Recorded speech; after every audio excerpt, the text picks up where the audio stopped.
What's going on, guys? Welcome back to my channel. This is Blood Phantom 81. In this video, I'm going to be talking about real estate investing, and I'm going to be making the argument for real estate investing. Now, obviously, I'm not a real estate investor, but I'm actually excited to be making this video because I'm going to realize that in 1 to 2 years, I'm going to see how little I knew about real estate investing as of Q4 2021. And it's something I plan to get into before the year is over. So I'm actually going to be documenting my journey throughout the whole process. So we'll see how it goes. Now, first things first, real estate investing can be somewhat of a touchy subject. I know firsthand, I've actually had some bad experiences as a renter, dealing with a certain property manager in my last apartment. And then, not to mention, obviously, rents can raise too quickly, rents can be too high, and then obviously, like, the prices of homes can raise too quickly, and the prices of homes can be too high, which is kind of a high barrier of entry for a lot of folks who want to buy their first house. And when you're dealing with places that people have to live in, then obviously it becomes even more of a touchy subject.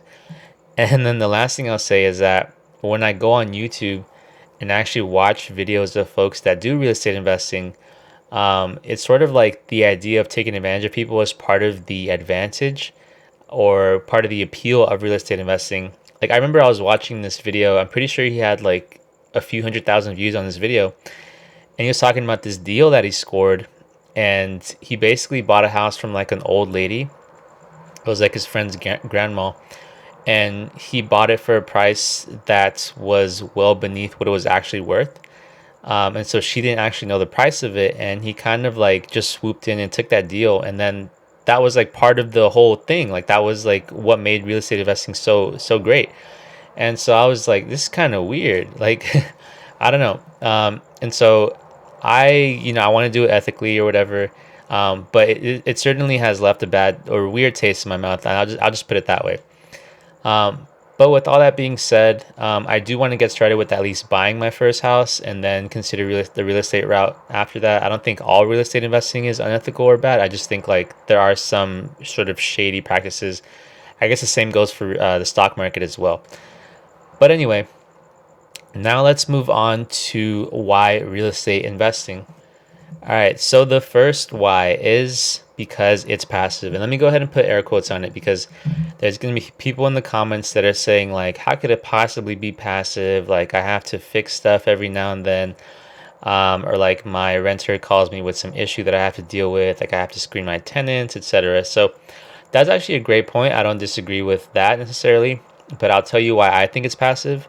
Number one, because to be like, if you're buying a house just to live in, then that in itself is like buying an asset and then passively paying it down every single month, right? Versus if you're renting a property, you're basically just, I don't want to say throwing your money away because obviously there could be some advantages to renting over living in a house, but you're certainly not getting anything in return in terms of equity. With the house, you are. And guess what? Everyone needs a place to live, right? So you need a place to live, I need a place to live.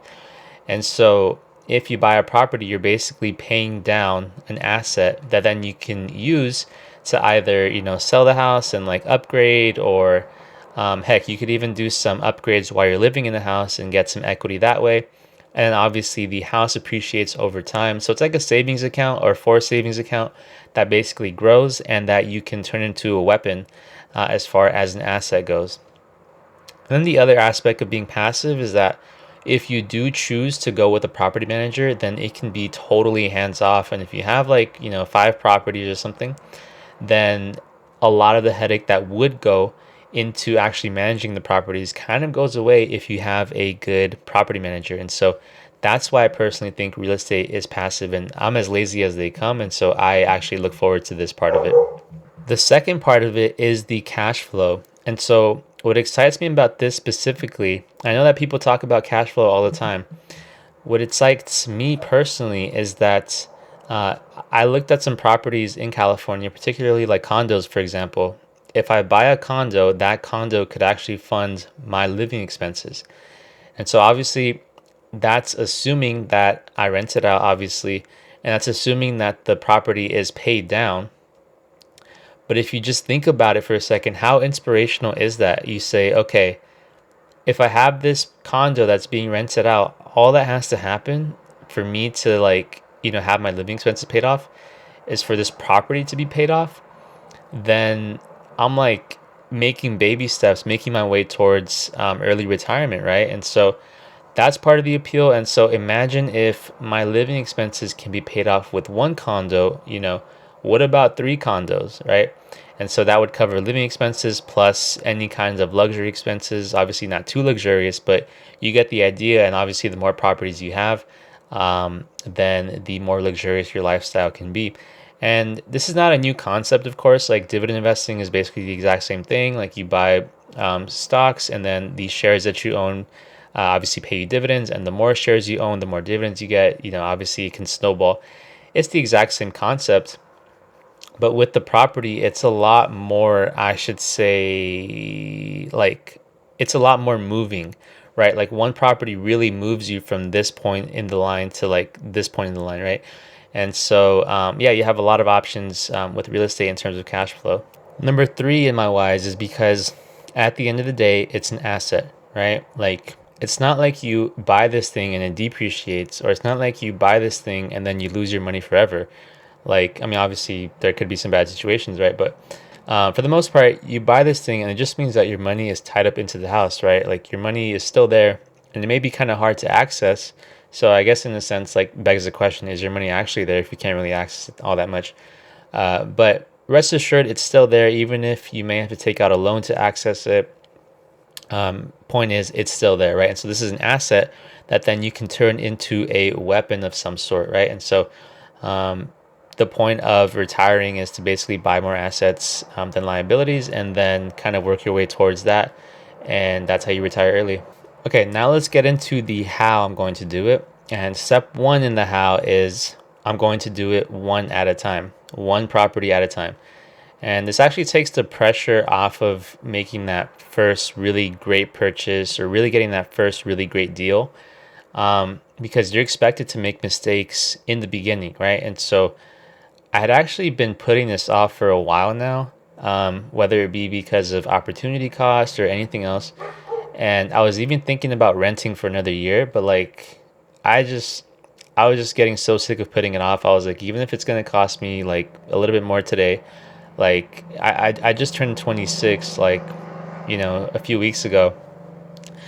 And I was like, if I want to get to the goals that I do want to get to, like I'm gonna have to get into this now. And so the fact that I'm learning about this earlier is like to my advantage. And so doing it one property at a time is how I'm gonna build like somewhat of a mini empire. The second part of the how is by talking to real estate agents, right? AKA talking to people who know more about real estate than I do. And I consider this part of a screening process because I really have to find real estate agents that I connect with and that understand my situation and the fact that I want to be an investor. And so that usually means that they should also be an investor themselves, right? Like there's a lot of real estate agents that, they clock in, they clock out, they go home, they microwave frozen chicken nuggets and frozen vegetables, and then they watch Netflix and they repeat the next day, right? And then they spend time with their kids on the weekends. Like that's what a lot of people do. Nothing wrong with that. It's just I want to talk to people who are building empires, or at least like are real estate investors in some way, right? And the reason I bring this up is because even as I, get more familiar with the financial YouTuber community, especially with the stock market, honestly, like 80% of stock market channels, like I don't really respect what they're saying. Not because they're saying anything bad, just I think the way they go about things is very inefficient. And so if I take issue with the vast majority of stock market content, imagine in the real estate world, like it shouldn't really be that much different, right? Like I'm assuming that there's going to be a lot of so information and very few awesome information, right? So I'm looking for that awesome and efficient information. So the last part of my how is the strategy I'll be using, and that is the live in then rent strategy. This is probably my favorite strategy of all the ones I researched because it's so passive and because it basically fits my profile. Basically, what it is you buy a property, and because it's going to be your primary residence, you're going to actually live in it. You don't have to put 20% down, right? And so if you're concerned about opportunity costs like I am, then that would be a total bonus for you. And then after you buy it, you can live in it for, let's say, 10 months or 12 months or 18 months or 2 years. And then afterwards, you then turn that property into a rental, and then you purchase another home to live in, and then you repeat the process for however long you want. Personally, I'm probably going to go after like 3 to 4 properties, maybe on the fourth I'll just find my actual primary residence where I'm going to actually live in for the long term. But like I said, this strategy really resonates with me because it's so passive. And so the idea is to have, let's say, 2 or 3 or 4 homes or whatever, that eventually are going to either get paid off, or the loan on them is going to decrease so much to the point that they're actually going to be cash flowing a significant amount. And then that'll actually fund my retirement as well, along with basically what I do, which in the stock market, right? Which is the main way that I make money and my favorite way to make money, right? And so that's going to wrap up this video. I also wanted to make this video to basically get some ideas from you guys. Let me know if I'm missing anything. But yeah, that's my strategy for retiring early. I think later this year I want to make a video talking about my actual plan to retire early. That should be a fun one, but definitely like real estate is a big part of that, and so that's why I wanted to make the video right now. So anyway, I'll catch you guys in the next one, and yeah, see you later.